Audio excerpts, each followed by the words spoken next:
AABR acknowledges the traditional Aboriginal and Torres Strait Island custodians throughout Australia and their continuing connection to land, waters and community. And we pay our respects to the elders past and present and future, for they hold the memories, traditions, culture and hopes of Indigenous peoples across the nation. And I'm talking from Wurundjeri land where I am in Melbourne, and maybe as we go through, if it'd be nice if people popped in the chat which lands you're talking from, and we're not talking from, where you're joining in from, because this is being broadcast across Australia, and well, people are joining in from across Australia, and it'd be really interesting to see just how widespread our reach has got today, because I think this is a very interesting article, and that we're going to be having presented to us, and it has implications for councils across the country. So as we said, it is being recorded. If you want to flick through, yep. And afterwards, if you've joined through the Eventbrite function, you'll find that you'll be emailed a link to the proceedings tonight, a recording, so you can share that with people if you haven't actually managed to join in today, or you've missed some of it, or you want to put a, if you want to touch base with some things that we talked about. Yeah, so aims of the chemical group, or the chemical and management of biodiversity group, is to collate information on the science behind chemical use to manage biodiversity, provide information on the impacts of a glyphosate ban or restrictions on the control of, or restriction on that with the control of weeds. We look at the health and safety implications of chemical use in managing biodiversity. We've been looking at the experience of different councils and organisations that have restricted or banned glyphosate and the alternatives that they've suggested or have used. Looking into the biodiversity and conservation impacts of restricting other chemicals. And we're pretty clear that weed management plans that show herbicides are a necessary but minor part of conservation efforts, with herbicide decreasing to minimal levels over time when implementing integrated pest management systems. So I guess what we're saying there is that we're not necessarily being pro-chemical here, but that if chemicals are used in a sensible way, their use can diminish over time, but they are a very necessary part of the armoury we've got in the fight against weeds and to maintain and improve biodiversity. So so this is a webinar format, so try and ask questions via the Q&A function. Because we've got quite a lot of people here, it was easier to run it in a webinar format, and use the chat there. So I can see people are using the chat already, saying where they're coming in from, so that's great. And we will probably be collating the questions as we go through, because there are quite a few people here, and we will collate those and answer those in the best format that we can towards the end. So my name is Patrick Deasey. I'm the chair of the group. We meet monthly to discuss issues around the use of chemicals in bushland, and I'm a practitioner. I've been working with my business partner for the last 20 years, doing biodiversity work and weed, and a lot of that's been focused on weed control, and working mainly in the local government sphere. There's going to be a poll. Suzanne, there's a poll that's it's popped up now. It's popped up on my other screen here, but if you could just quickly fill in that poll, click on what category you best fit in there, that will help us, and it'll help us as we try and put more of these sorts of sessions together. So I'll click on that one. What am I? I am an on-ground contractor. Oh, I can't vote, so no point me putting that in. Sorry about that. So the agenda for tonight. You could flick through to that. Yeah, so we've just done the acknowledgement and a bit of housekeeping. So our first speaker is going to be Lambert Brau, and then Lee from Deakin University. So Lee managed and ran the field trials, and Lambert provide the overview for the study, which is focused on soil health and microbiology. I'm not sure if any of you had a chance to really read through the study. I've been quite impressed by the methodology that was used and the broad range of things that they looked at, especially with soil, the effect on soil of the different treatments they used.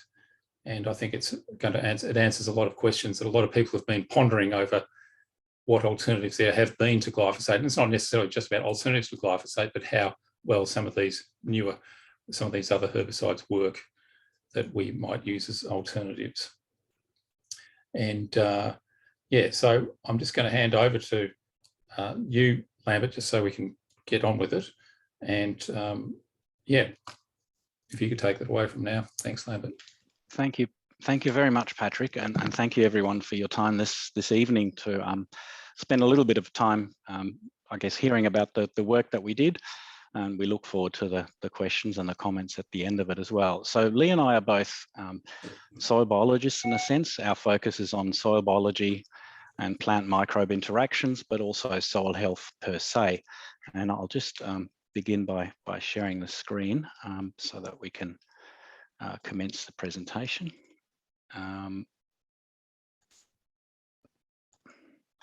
And can everyone see that in the full screen now? Patrick? Yep. All right. Thank you. So this is on the back of a publication which is now available for everyone, and the links are there. And I think, Patrick, also this will be shared with everyone that's here.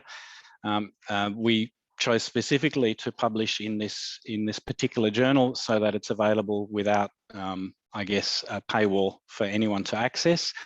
And the background of this work is, if I go to the next slide, is that the Municipal Association of Victoria asked us to establish an independent assessment of non-glyphosate alternatives to weed control.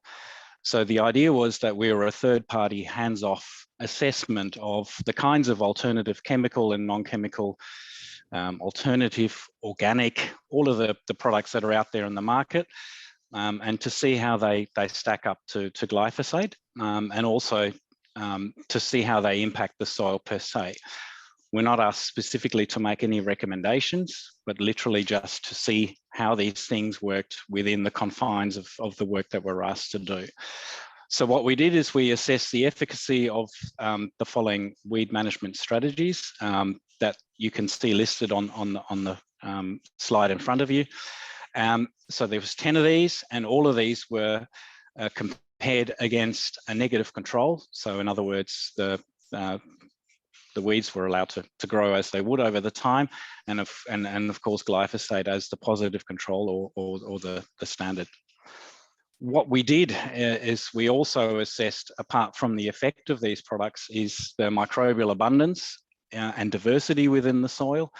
We established the physiochemical conditions in the soil, and also looked at insect species and abundance in response to each one of these treatments, to see whether we could generate some overall study and results of the impacts of glyphosate and these alternatives.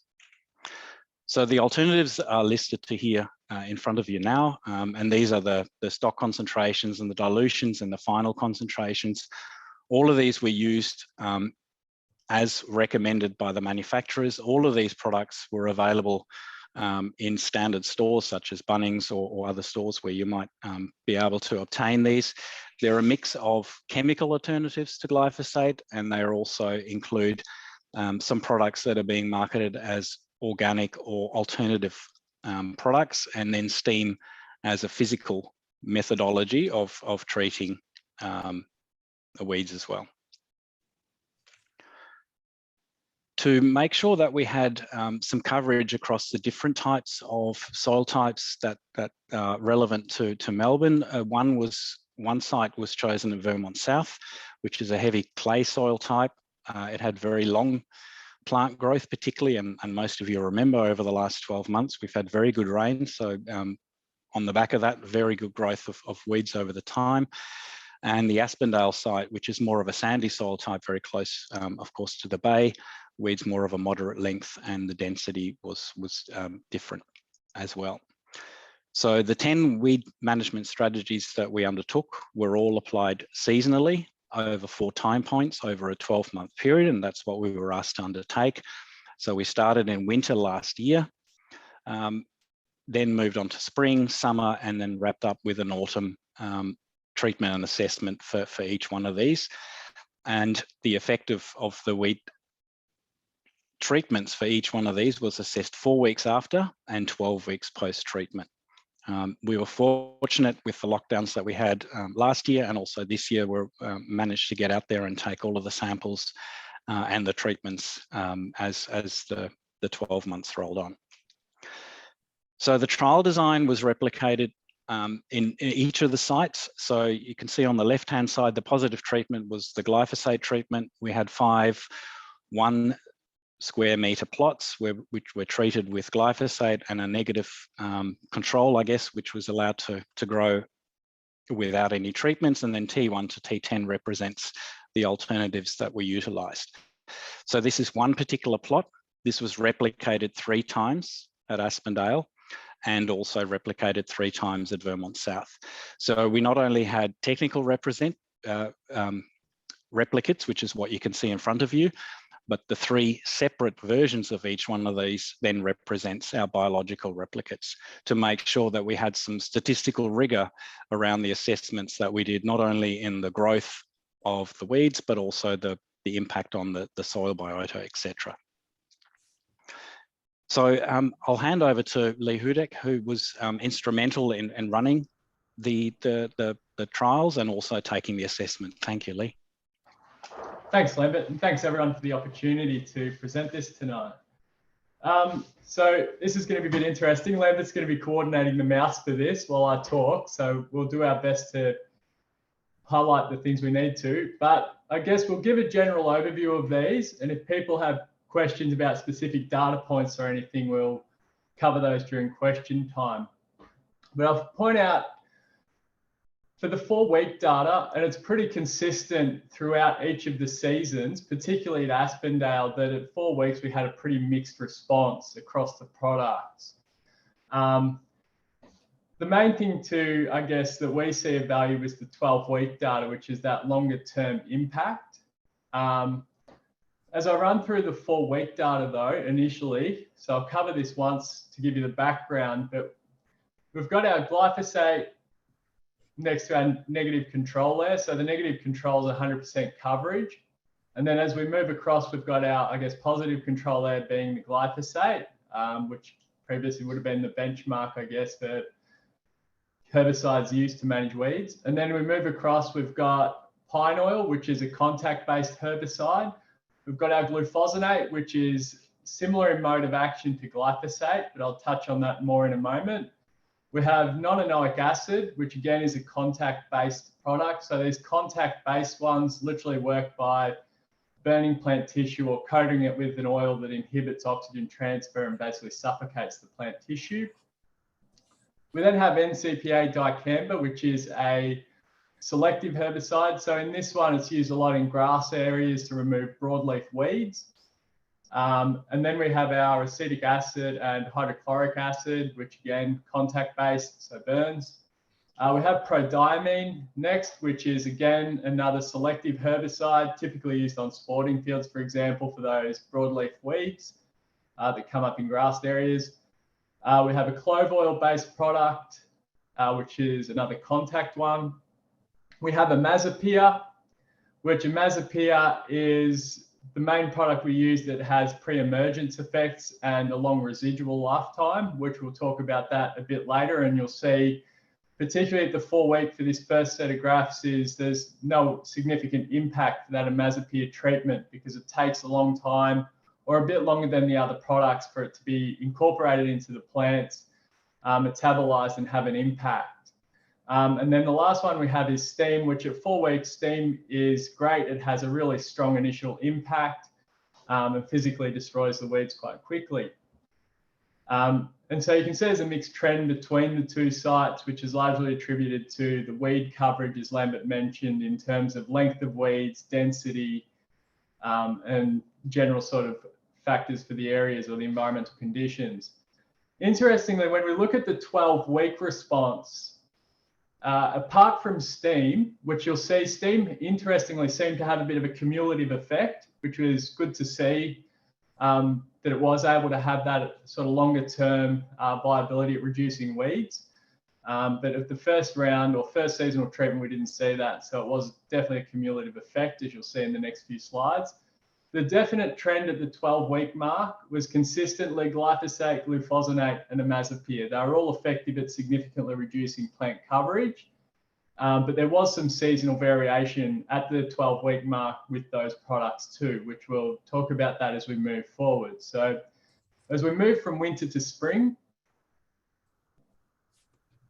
so again, across the top, we've got Vermont South, Aspendale across the bottom. At Vermont South, so for basically the next set of treatments for spring, summer, and autumn, we typically see a response of glyphosate, glufosinate, imazapyr, and steam at the 4-week for Vermont South. So the selective and the contact herbicides aren't as effective there, which is largely because any clearing in the space was immediately consumed by other weeds. At the Aspendale site, we see quite a mixed response. And that's largely because the lower density means those contact herbicides have a better efficiency and efficacy, and there's a bit more of an impact from that. As we look at the 12-week data, as I mentioned before, the 12 weeks pretty consistent. There's a bit of seasonal variation where spring, the growth was absolutely rampant last year, and it was essentially a case of we did see significant reductions, but yeah, the weeds were coming back pretty quick. So you can see glyphosate, glufosinate, and imazapyr all significantly reduced the weed coverage. And steam, we start to see that cumulative effect at the 12-week mark. So this is after a second round application of the steam that's having that efficacy, which is nice to see for reducing the weed coverage.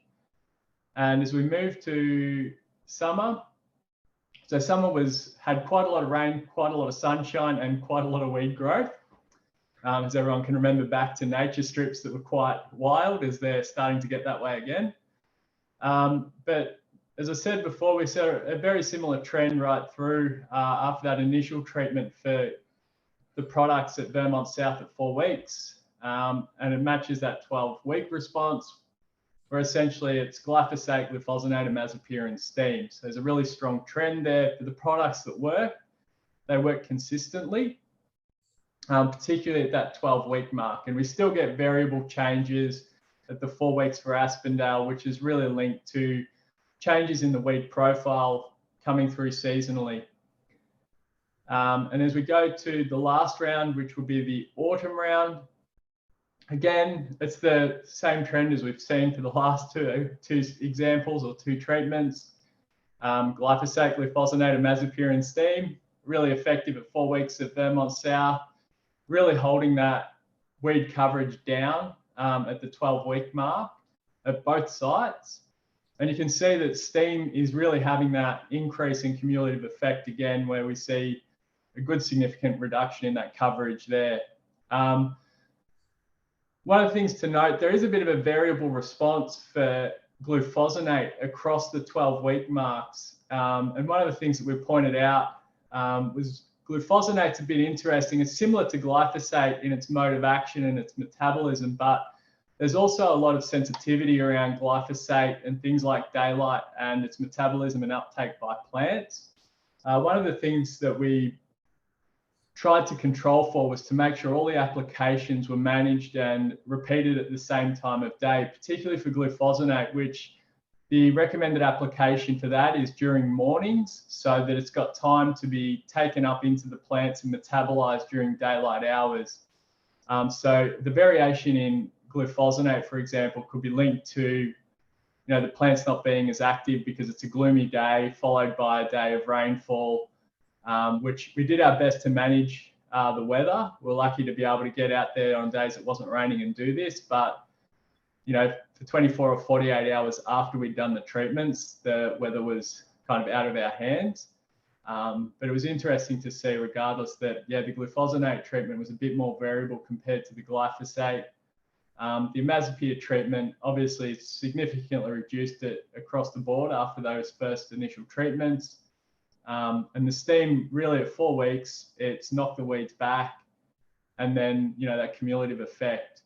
What we did see in terms of the plant coverage that has regenerated, it was largely due to runners from the grasses moving in from the sides of the quadrats, or otherwise seeds that have dropped in aerially from surrounding plants, and the movement of some of the organisms across it, which we'll move to the next slide and start to have a bit of a chat about some of the organisms that were in the area. So part of this study, we looked at the plant coverage and the effect on that, and then we moved to looking at the effect on the relative abundance of arthropod orders, or at the order level. As we said in the paper, there's no discernible link between the order of arthropods and the treatments. Here we have the Vermont South site. We can see that there's a strong representation of the Hymenoptera and the Julidae, which is largely linked to things like ants, and particularly the Portuguese millipedes for the Julidaes, which are pretty predominant at those sites. And one of the things to mention about these sites is their historical use has been largely sort of used for different purposes. They're roadside, they've had a lot of vegetation cleared, earthworks over the years, so they've been quite heavily manipulated. And they're far from being, I guess, pristine bushland and not really marked for regenerative purposes. So we do see that we don't get a huge diversity of the arthropods in these areas, but we couldn't establish a link from the impact of these products or any of the weed treatment products on the arthropod relative abundance. So this is Vermont South. When we go to the Aspendale site, which is the next slide. Yep, so we don't see, again, a link between chemical products per se, or weed treatments, and the relative abundance of arthropods. What we do see is some strong trends, particularly the hemipteras, which are in the purple. So they're a stink bug, and one of the things that we had present at the Aspendale sites was some of the box thorns. And we noticed that near some of our transects towards one of the ends of our plots, that the stink bugs were kind of attracted to the box thorns. So it kind of put a bit of a bias in that abundance, wasn't linked to a particular product. Otherwise, the other dominant ones were, again, the Hymenopteras. And yeah, so when we look at, I guess, transitioning from the arthropod data then into our microbial relative abundance, generally, we didn't see a link between any of the chemical products and the relative abundance of microbial communities. So this is at the phyla level this time. So this is our Vermont South site, and these profiles we see are pretty typical of soil samples, where, you know, you take a soil sample in a 1 meter space, and then you move over 1 meter and take another soil sample. You do have changes in that relative abundance and diversity. What we see present, we have a good abundance of actinobacteria. We also have some proteobacteria, which are pretty common in soil samples. You usually expect to find a good portion of them, probably 60% of soil samples will contain, or 60% of the phyla are made up of proteobacteria and actinobacteria in soil samples. Where we do see a trend was for the steam treatment, we see a bit of a reduction in the diversity or relative abundance of some of the phyla. We see that the proteobacteria are quite a dominant phyla represented in those steam treatments. We also see the firmicutes start to pop up. And the one that we see start to drop out is the actinobacteria, which are obviously largely in that winter and spring one, not so much in the summer and autumn. So there's a bit of a seasonal effect for those as well. But generally, as an observation, the steam did have an impact on that relative abundance of microbial communities at the Vermont South site. When we have a look at the Aspendale site. So again, we see, a strong mix of phyla across the different treatments, nothing linking to one particular treatment other than the steam stands out, where the firmicute abundance kind of jumps up and down. Same with the actinobacteria. So it is having a bit of an effect on those. And we followed up. So we looked at the bacterial communities, and then we also looked at, the fungal, at Vermont South. So for the fungal ones, we see sort of a similar trend in terms of across all of them. There's a good representation or a good mix of species. We don't see too much of a loss out of the steam treatment other than the other unassigned organisms start to drop out as the ascomyces start to increase in their relative abundance, particularly again for that winter and spring treatment, which is like what we saw for the winter and spring for the bacterial ones. For some reason, there was a bit of a seasonal association with those changes in relative abundance for that steam treatment, but we don't see that same impact for the summer and autumn one at Vermont South. When we look at the Aspendale site, again, we can kind of see a little bit of an impact, probably not as dramatic for the steam treatment. All the others pretty consistent. Summer you can see is pretty unanimous across the board in terms of there's no impact even for steam across that one. And that's largely due to the fact that the water activity in that sandy loam is so low that, it's starting to have an impact on the viability of most things. And the fungi are probably sporulating to protect themselves from the lack of water potentially. So moving on.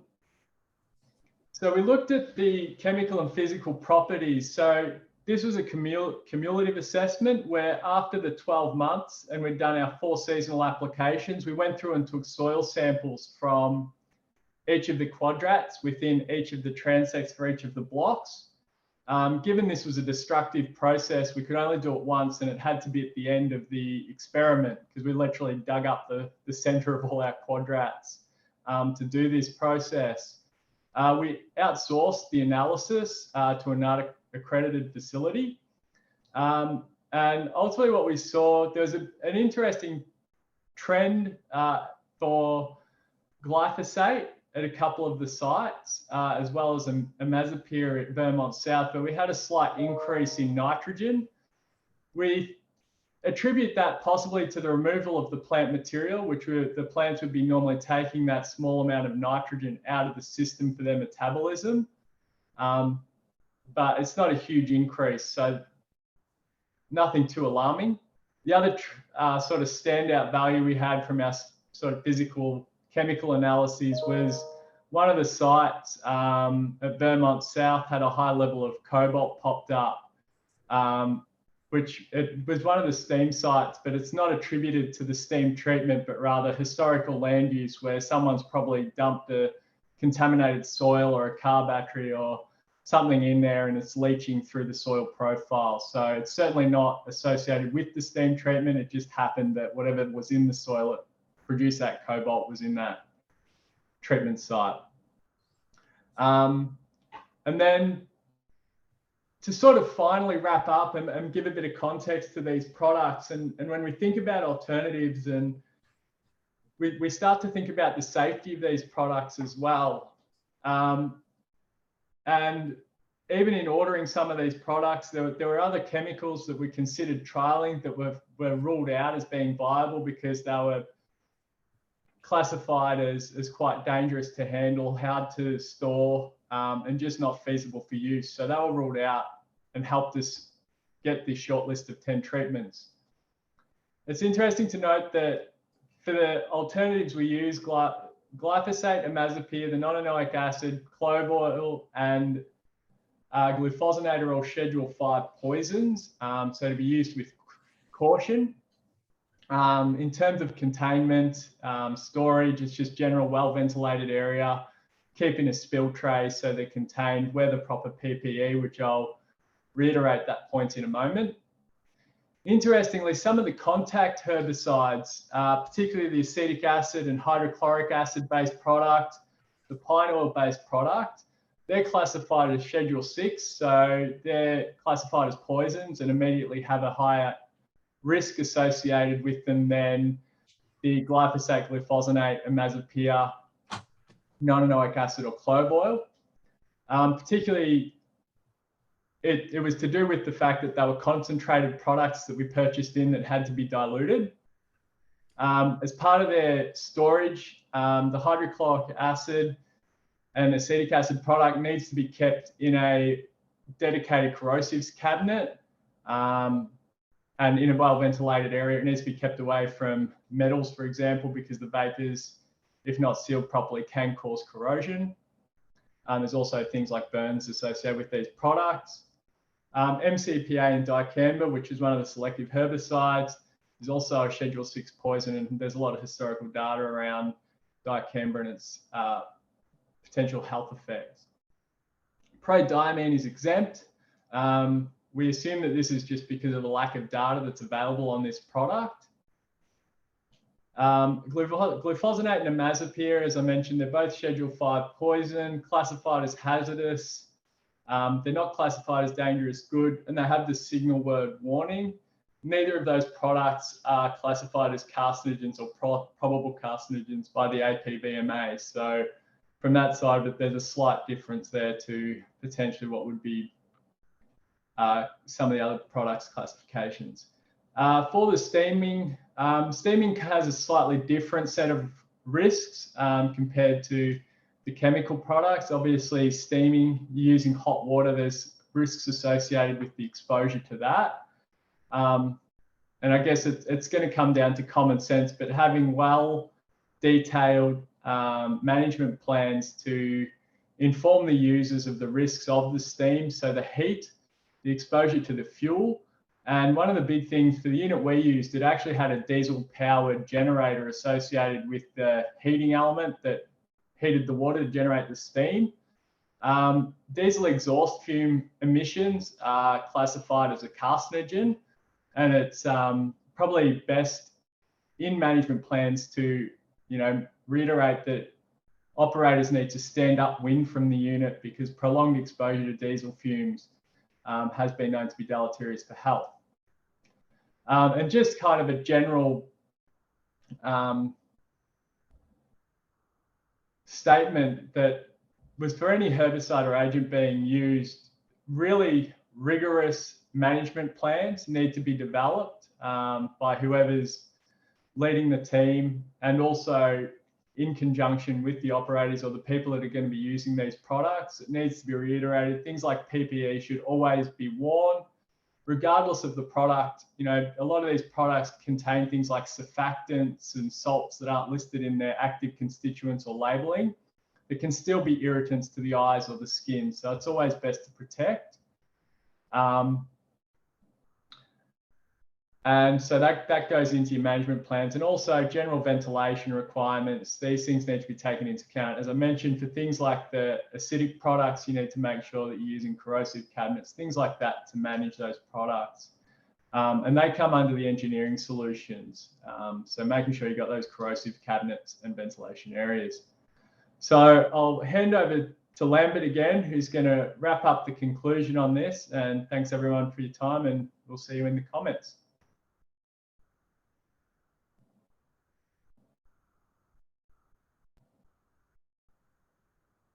That's great. That's really Thank you, Lee. Very interesting. Yeah, Lambert, sorry, did you want to?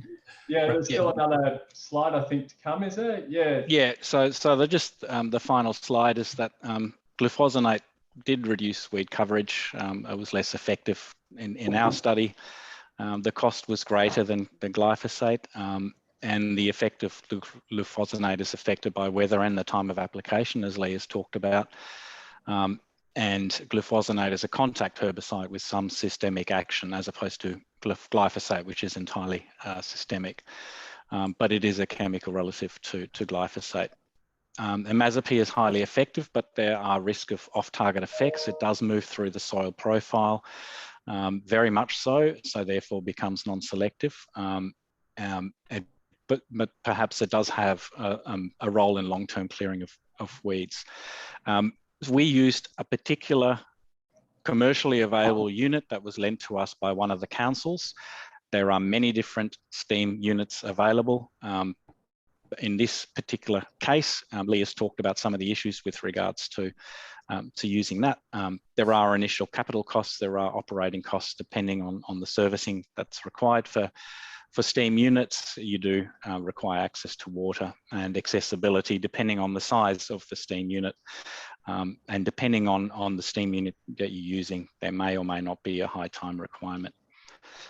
Acetic acid, pine oil and clove oil based contact organics offer initial reduction to plant growth and vigor, but their efficacy varies over time. And it depends on the plant species, the density of foliage, the weather, and the effects that we saw in our study are short-term to minimal, and certainly didn't represent long-term knockbacks.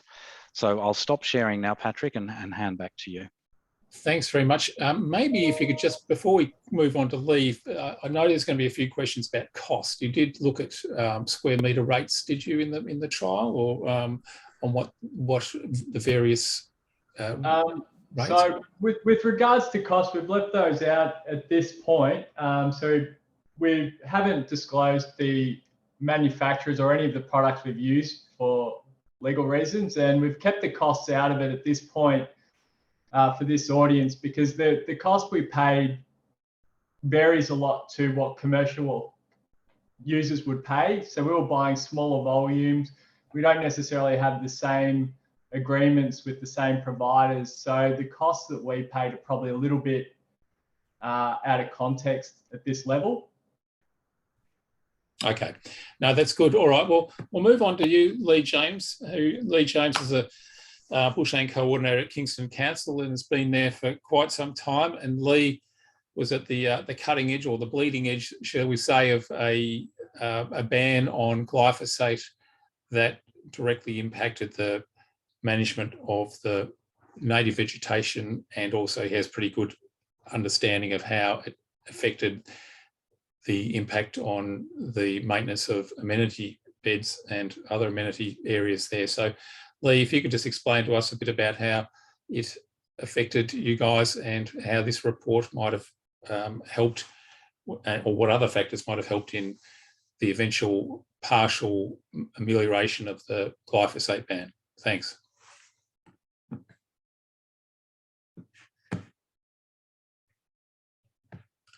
Did you hear that, Lee? And you're on mute, I think.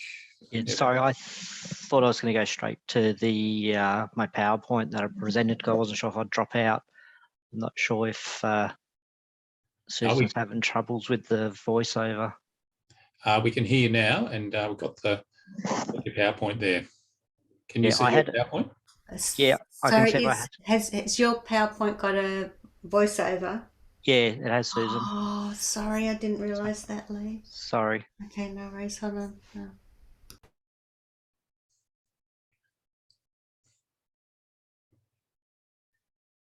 Are you able to talk to it, Lee? I can. It might be a bit rougher than my Sorry, I think I just wasn't prepared for that part of it, though. No, sorry. I've just got notes next to me, but I'll just have to wing it. Just go back to the beginning. Yep. So just sorry, I just get my notes out. Yeah. Sorry about that. No, that's okay. So good evening, everyone. I've been asked to present how the results of the Municipal Association of Victoria, the MAV, and the Deakin University report impacted Kingston's Council decision to overturn the glyphosate ban. Yep. So City of Kingston and also myself, sitting here on the Mornington Peninsula, proudly acknowledge the Bunurong people of the Kulin Nation as the traditional owners and custodians of this land, and we pay our respects to their elders, past and present and emerging. So about Kingston, so the City of Kingston area is approximately 91 square kilometres. Oh, sorry, 9 square kilometres in the southeastern suburbs of Melbourne. Has approximately approximate population of 162,000 residents and is the largest and most concentrated industrial sectors in Victoria. It includes 330 open space areas, 13 kilometres of Port Phillip Bay coastline, 20 bushland and grassland areas. Sorry, Susan, I'm still on the first one. Sorry, that was. Yep, that's okay. And within Kingston, we also have a Ramsay list of our wetlands managed by Melbourne Water, and also Brayside Park managed by Parks Victoria. Next slide.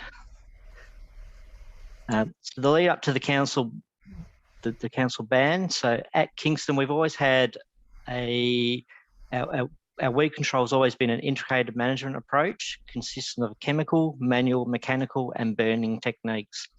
Over the years, councils and its contractors have tried and researched a range of alternatives, however, continue to use glyphosate. In 2016, Kingston decided to review its glyphosate use, and this gained some media coverage. And just below, there's a bit of a link in the Herald Sun, pretty much just about the harmful effects of glyphosate after the World Health Organizational report. So, Sorry. no, it's okay. I'm just finding my notes. Sorry, I was probably a little bit unprepared too. So in 2017, officers trialled a new non-toxic herbicide local safe on council's playgrounds to replace the use of glyphosate following a council request. On receiving this herbicide, it was discovered that there was no safety data sheet provided. It was a Schedule 6 in its concentrated formula and was not yet registered for use in Victoria. Once approved for use, the trial was commenced, and the objective was to determine its effectiveness in comparison to glyphosate. Weeds were treated every 4 to 6 weeks in line with the existing weed program.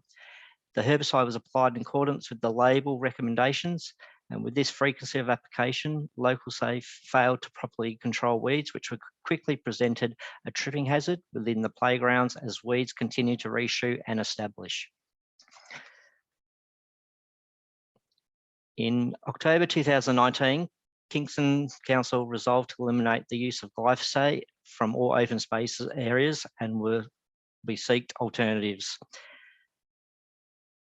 Some of the alternatives that we tried was steaming, the glyphosate, manual weeding, and we also engaged a social enterprise company to maintain our softfall areas. These temporary arrangements costed over $1 million to our budget, and some of these costs were confirmed by Deakin and the MAV research. Like Basta was double the cost, so we could work out the additional prices. So next slide. Yep. So our report to council recommended that we endorse the selective use of glyphosate in low risk areas. Also to continue use of manual weeding and steaming in high risk areas such as playgrounds, childcare centres, preschools. Note the review of the Victorian WorkSafe legislation, receive feedback from the ASU and council staff undertaking the activity, and note the results of the Deakin University Municipal Association of Victoria research report, which concluded that based on the results of the field trials and taking into consideration costs, safety information, and off-target impacts, glyphosate is considered to be the most effective weed management strategy of different approaches scrutinised by this study. Also, we developed a communication and engagement plan should the glyphosate ban be lifted. So for those of you that aren't in local government, our report's required to go to council's corporate leadership group, which consists of our general managers and CEO, and then to our councillor information sessions. This report went up numerous times due to the lots of questions and requests for further information that needed to be responded to. This process took around 6 months. One tip I did have was leave going through this process was to leave science to the scientists. Our role as officers was to provide the report in a palatable way to the senior management and councillors. There's also, if anyone's interested, there's our council meetings on our website, which we'll be able to share as part of this presentation.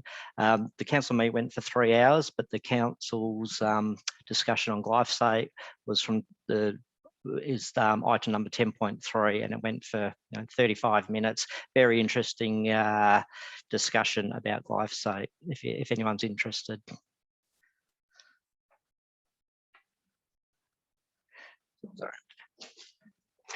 So moving forward, as per our communication plan, we've updated the community with a media release. We've updated our website and all our council publications, and the link there is a link to our media release.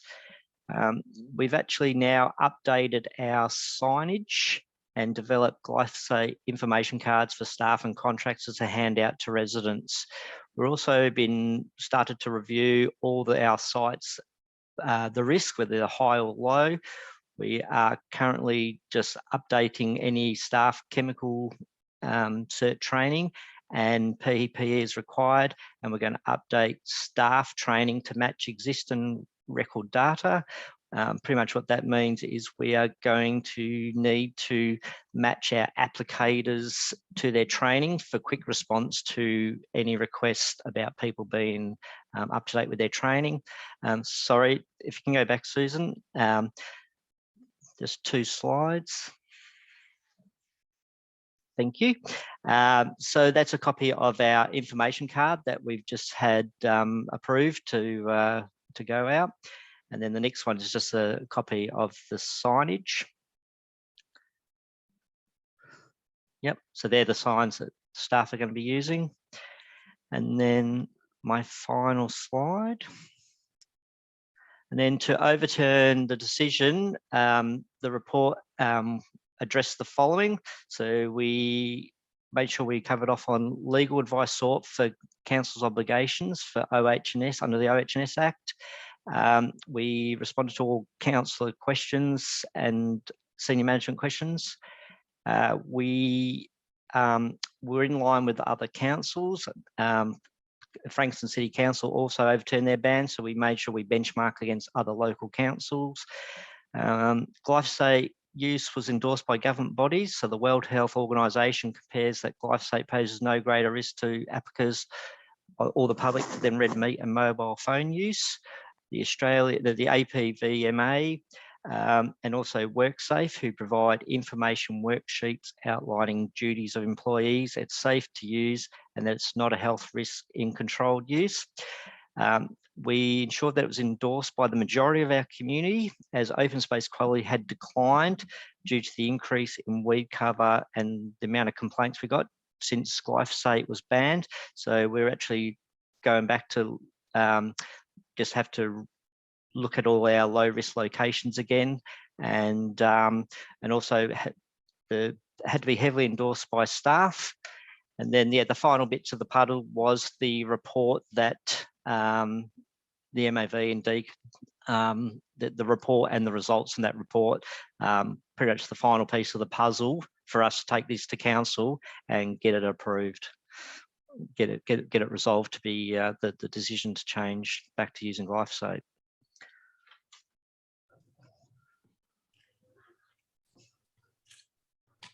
Well, thank you, Lee. That was really good. You acquitted yourself very well there, given that you're caught flat-footed without the audio. So our apologies for that, but no, that's okay.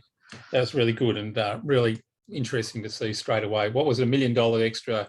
Was it per annum or over the life of the glyphosate ban that it was costing to try and the alternative treatments, and with also a sort of drop in the quality, it sounds like, of the effectiveness of the weed control? Yeah, so that was for over that 12-month period. Right, okay. So, yeah, I'd heard similar figures bandied around by other councils. So that's great. So, yeah, that's very interesting. And, yeah, so I think we'll have a bit of a Q&A session now. I've got a few questions myself. But Amanda, I think there haven't been hundreds of questions pouring in. But no, we have 4 questions, Patrick. Yeah, well, that's good. And one of them, I think, has already been answered, so we've got plenty of time. And yeah, Lambert and Lee, you can see those questions coming that are there, and there's a couple around cost, which I think we already spoke about. But I noticed that I'll just lead off by asking. Somebody asked a question which I was going to ask about. Graham Pritchard has asked about whether you accounted for the variation from annual versus perennial, and also monocots versus dicots. And I noticed that you've got dicamba and MCPA, for instance, as a treatment there. Can we assume that the plots were just covered in dicots as far as weeds go, and if they weren't, then was there some statistical analysis that took into account the fact that obviously the broadleaf herbicides wouldn't control the? Yeah. So before Lee jumps in with the I guess the expert response. The short selection was, I guess, ratified by a steering committee that the MAV had set up as well. So it wasn't just 10 treatments or 9 treatments apart from steam that we'd selected. So 50 or 55, I can't remember off the top of my head, were shortlisted based on I guess, their toxicity and their target. And then we took that to the committee, and then we shortlisted what we had. But Lee, I think you've got some comments as well. Yeah, so I guess it was predominantly monocots, so a lot of grasses. There were some docks and sorrels, for example. I guess the site that probably had the predominant dicots was the box thorns at the Aspendale site. But I guess the way we tried to sort of standardise it was we focused purely on total coverage and knockback of coverage. And we're aware that I guess generally the focus towards those monocots, given that they're probably the challenge for the urbanised areas in managing. I guess there was discussions around potentially looking at some options tailored towards dicots, particularly larger trees and things, but they fell outside of the scope of this project in the end. So the sites were predominantly grasses, docks and sorrels. And I guess, yeah, the one standout shrub that was quite dominant at Aspendale was those box thorns. As I'm sure Lee can attest to how great those box thorns are around Aspendale. No, that's good. Yeah, thanks. And a question about the steam. So I know you said it was a commercial unit, and there's a few out there at the moment, but someone's saying that whether you've got some data on the heat of either the hot water or the steam that was coming out, yeah. and whether you've got any information on like the temperature as it came out of the nozzle and as it hit the surface of the plant.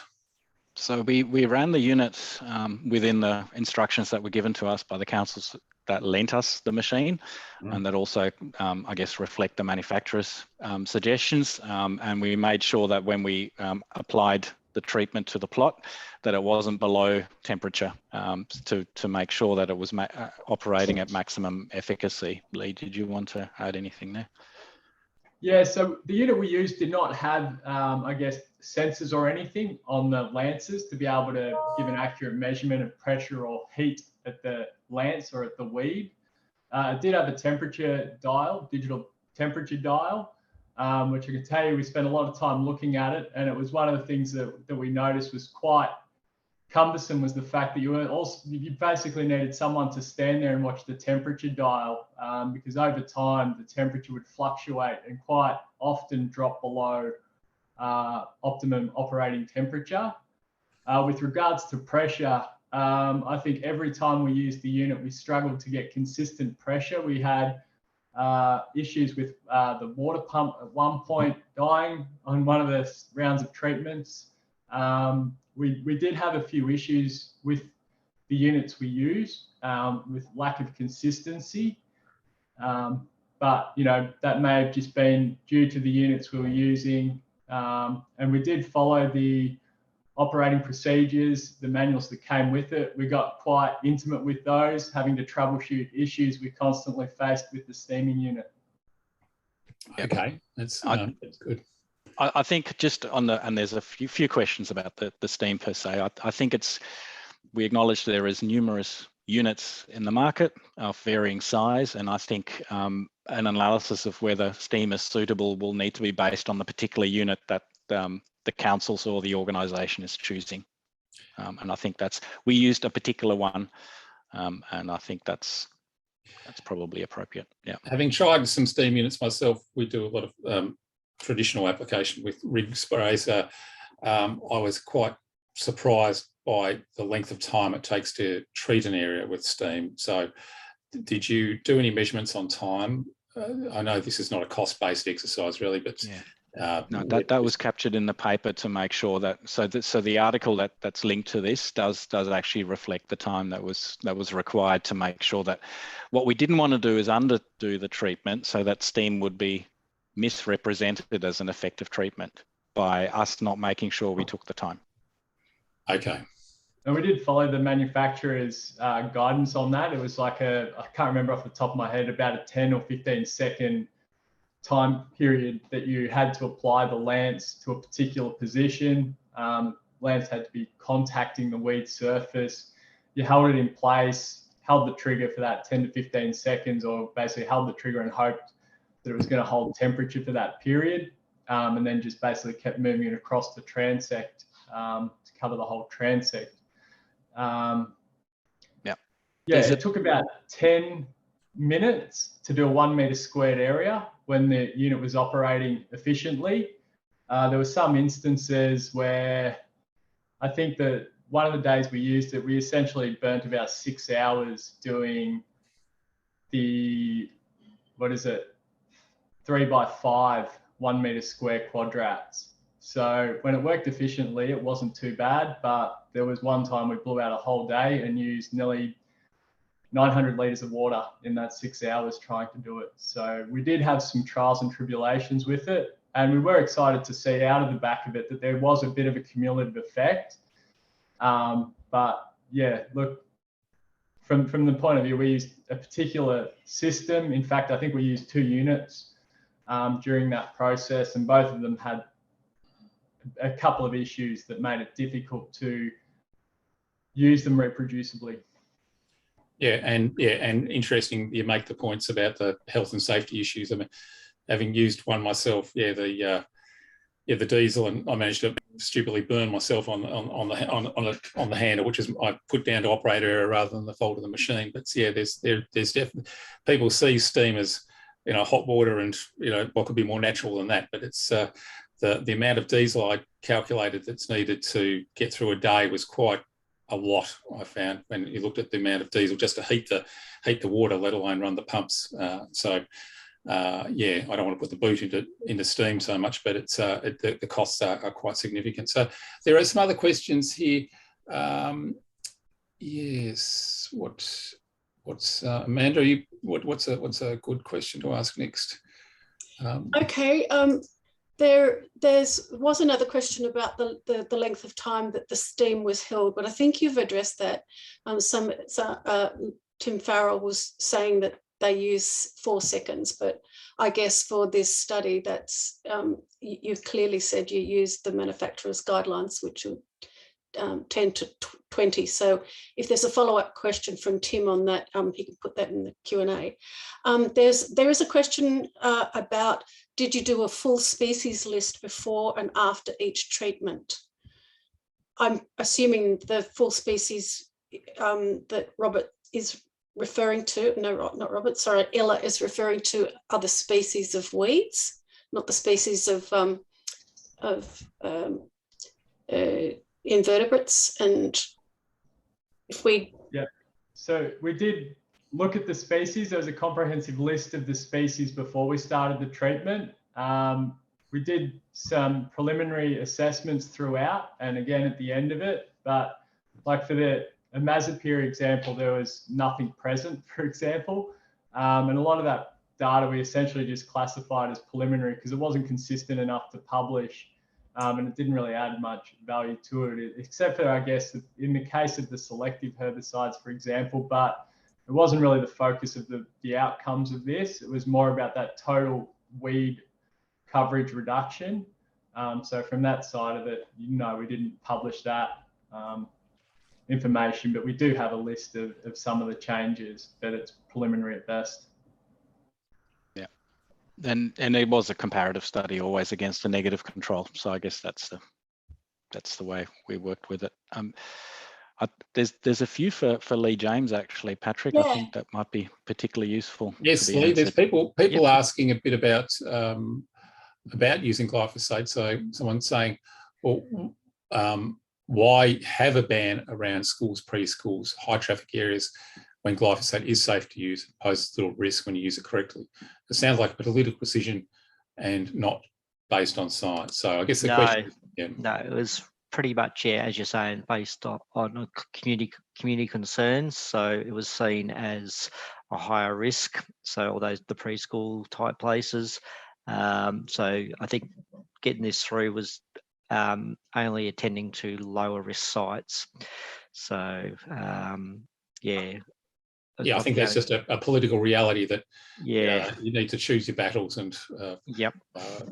If you're not going to use it around those areas, you're less likely to probably to come into conflict with parents and people who are in those areas as well. So. Yep. There was another question someone asked about going on from that. Yeah, about the community response. So pretty much we did have a lot of Facebook responses against our turn. They weren't happy with it. I believe there's a petition happening at the moment, going to go back to council, but council overturned the decision. It was a vote 9-2. We've got 11 councillors now, so it was pretty overwhelming response from our councillors. And but yeah, I guess with any decision that council makes, there's going to be those who aren't happy. I think the general community have been complaining about the amount of weeds increasing and the presentations of our parks. We had a pretty high rating for our parks, the quality rating. I think it was around the 80-something% for the last probably 10 years. And that's really dropped off into the 70s since the weed coverage has increased since the glyphosate ban. So our community is probably, a majority are probably more concerned with how the parks look rather than glyphosate being used. And those look very good, those handouts you have with the QR codes, and those QR codes link through to what? Do they link through to studies, or, you know, like this MAV study? So it's going to go through to our website page, and that'll give an update, and then we'll have all the details on there.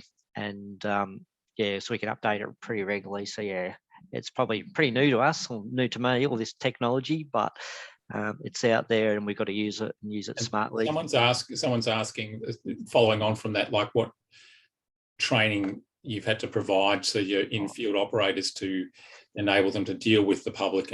Having those materials is a useful part of it, but have you found much conflict and needing to train people in dealing with that conflict with people? Yeah, we've actually had, even without glyphosate, we were still, I guess, copping a lot of heat from residents who, you know, what are you spraying? And you say, you know, you tell them it's not glyphosate, and they think you're up to something because you're, you know, dressed up in PPE.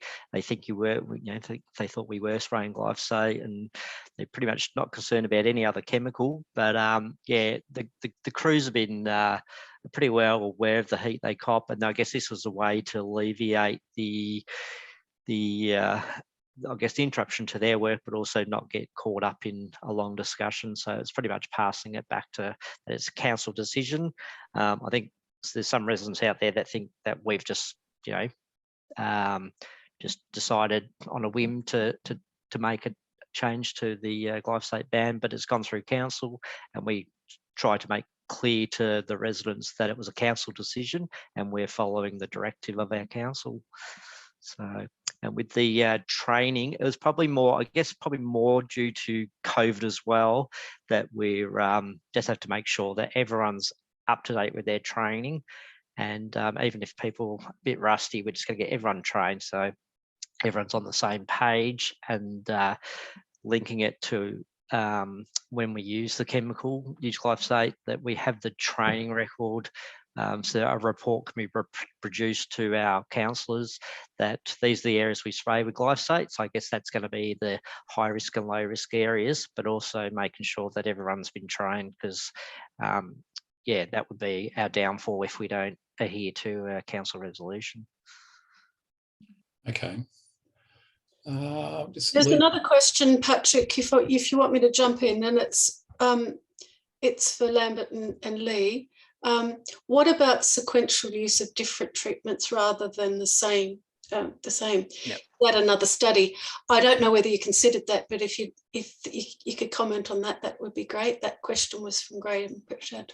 Yeah, thanks, Graham. Look, so we were, I guess the funding of the project was for a 12-month window across 4 seasons to look at a subset of different treatments, and the capacity that we had to do assessment with those treatments across the different sites is what we were able to capture that. So I guess the study wasn't resourced sufficiently that we could have done more things across different trials, because then we're increasing different variables. We're needing to look at an increased number of sites, yeah, I guess that's the answer. No, it wasn't considered. It's a valuable thing to do, but it wasn't part of the remit of the study that we were asked to do. Yep. And just to follow on from that, we did have discussions about potential follow-up study options on the back of this. But really the first piece of data that was requested was, well, what are the cumulative effects if we use these products as we would seasonally to manage weeds like we do with glyphosate or other current measures? What are the impacts? So basically we had that defined set of, I guess, treatments and experimental design handed to us to follow up on. So that was the choice around that cumulative assessment of the different products. And it was really interesting. Like the example for steam is a great one where we were surprised, and it was great to see it did have that cumulative effect where it did become successful at reducing that weed coverage at 12 weeks as it went through the different seasons. And without doing that cumulative treatment on the same sites, we wouldn't have gotten that data. So there is value to that. And of course, doing different treatments on the back of it, doing mixed treatments, there could be value to that, but it was beyond the scope of this study. And hey, we're always open to doing more research on this topic if there's interest in someone funding that project. That makes me, I mean, it's great to see scientific rigor coming to a study like this. I think as a practitioner, we've all, and other practitioners there, we've all played around trialing some of these different treatments and trying to see what works and what doesn't, and on what weed. So it's really good to see that laid out here. But these things often raise more questions, or not more questions. And so are there any particular things that you think, any questions that have come up or interesting things that you think would be merit, would there be merit in following up with other studies, or any things that particularly had you scratching your head, or that you think, oh, this would be really good to follow up with another study? Yeah, I guess Patrick's just put in the Q&A around the impact on aquatic ecosystems, and it was discussed when we had our steering committee meetings whether we would choose sites specifically near streams or waterways, or whether we take a specific decision to not work with close to them. And the capacity for us, again, within the scope of what we were funded to do and what we were able to do, would have been outside of that. But to look at the impacts then of any of these treatments on the biodiversity and aquatic ecosystems would be significant, of course. Okay, good. I think also the advancements in some of the technologies, like steam technology, is going to advance, and there will be an adoption of it. It does have a value. Certainly some of the chemicals, like the imazapyr, for example, you wouldn't risk using that in an area where you're looking at doing revegetation because of that pre-emergence impact and potential for it to get away in the soil profile, which we saw. For example, one of the sites at Aspendale, it literally spread from within those 1 metre quadrat areas that we were treating. It moved more than a metre on either side of that quadrat through that sandy soil profile. So you'd never consider that as an option for a vegetation site. or sensitive ecosystem site. But steam, for example, may be a good way to get in there and do it without having, I guess, a necessarily long-term impact. We don't really know long-term the impacts that it really has on those microbial communities or anything like that. But as the technology advances, if it's shorter bursts at a higher intensity, it may be more effective, it may be quicker. So I think those new technologies that will come in line may have a real capacity to change the space, and would be worth following up on some of those over the years as they come out, and maybe combining some of those with a low-risk chemical treatment as well to sort of up the efficacy as well, particularly in areas where, you know, you have playgrounds, for example, and you don't want to use glyphosate, but you need a chemical or something to sort of help just knock off some of those other weeds that will encroach in from the sides or reduce the regeneration of seeds coming through and taking over after you do the steam treatment. So there's combinations there that would work really well and complement those physical treatments. Just, yeah. Okay. Following those technologies would be a really good advantage. Are you able to make a value judgment on any of the soil? We saw the results, but are you able to make is there not a value judgment to make on some of the effects of any of those herbicides? We saw the change in the different orders or the filer there of the different, but do you have a view on that at all? I'll jump in and then hand to Lee, but it doesn't look like that any of the treatment had a significant impact on any of the soil biota, whether that's the microbial or the fungal, and the steam would be a transient change because you've heated the soil briefly. We expect that to have an effect, but and again, that I'd expect that to be transient. So I guess that was one surprising bit, that there was no impact with any of the treatments really, that I would suspect have a negative impact going forward. That's great to know. Okay. Yeah, I think if you were to look at the very fine level, so we kept it to the filer as a sort of more general overview, but if you're looking at like a bushland or native vegetation regeneration rehabilitation site, somewhere where you've got acacias, for example, and they've got an interaction with some beneficial or symbiotic microbes that are gram-negative and live in those soils and inhabit the roots of the acacias, there may be a risk of using the steam, but that's something that would require a really targeted investigation to understand, because those particular rhizobia species that do form those symbiosis with acacias, they can be quite sensitive to temperature and chemical changes in the environment and loss, which can affect the nitrogen supplementation into those plants. But without doing a comprehensive targeted study, you probably wouldn't be able to determine that. I guess that's the point. We were asked to look at urban sites specifically, not regen sites or anything that was outside of, I guess, the cityscape. So it is a narrow view of the type of trial sites that were chosen, but relevant, I guess, for the councils that asked us to do the work. And I'm sure it will be a seed for other studies to come. So that's really good. And I think just to wrap up, there's a couple of other questions, but we better wrap things up because we are running over time. But I think taking an integrated and a balanced approach and not relying on any one particular herbicide is always the best thing to do anyway, and to always read the label. I think you've shown here that most of these are glyphosate especially should be safe to use if it's used according to label directions. So it's always something to fall back on. So thank you very much. And also thanks to the MAV for, a belated thanks to the MAV. They helped facilitate this with councillors like Kingston who requested them to do that, so to fund this study. So that's great. So yeah, the numbers are starting to drop off. I'm looking at the participants, everyone's got to get going. So yeah, thanks very much to Lambert and the two Lees. That's really, really, really good. This has been recorded and it'll be online. So if you want to share it with people who haven't managed to see it, then that's going to be encouraged. We're trying to get more of these events going. We've got 2 more Arbor events coming up this year and a big calendar we're planning for 2022.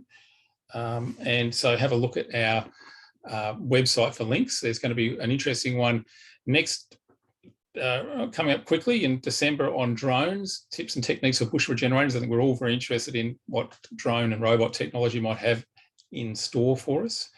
And then not so much the chemical user group, but at the AGM, Craig McGrath from the City of Yarra is going to be talking about, who's also an AABR member, will be talking about using the national restoration standards in a contract management perspective to improve biodiversity outcomes for managing reserves in a council context. So yeah, and if anyone's interested in joining the working group, we meet on these third Wednesdays of the month. You can email Suzanne there at admin@arbor.org.au, and we would love more members. So if anyone is able to join, and we'd especially love corporate members. So if there's councils out there listening, we put these together on the smell of an oily rag, and it's all voluntary, but Arbor could really do with some more subscribers, and members. So if you are able to join, there is a poll just coming up now. So if you could select one of those, and we'd love councils to join as corporate members, that would be really good. And Suzanne will make it easy for you. We'll send you a pro forma invoice. You can send us a purchase order, we'll invoice you later. And that would be really good too, because I think we've got, yes, an interesting group of subjects to talk about coming up, and hopefully a rich list of topics for next year. So yeah, thanks very much for that. And thanks for spending your evening with us. And yeah, we'll see you next time.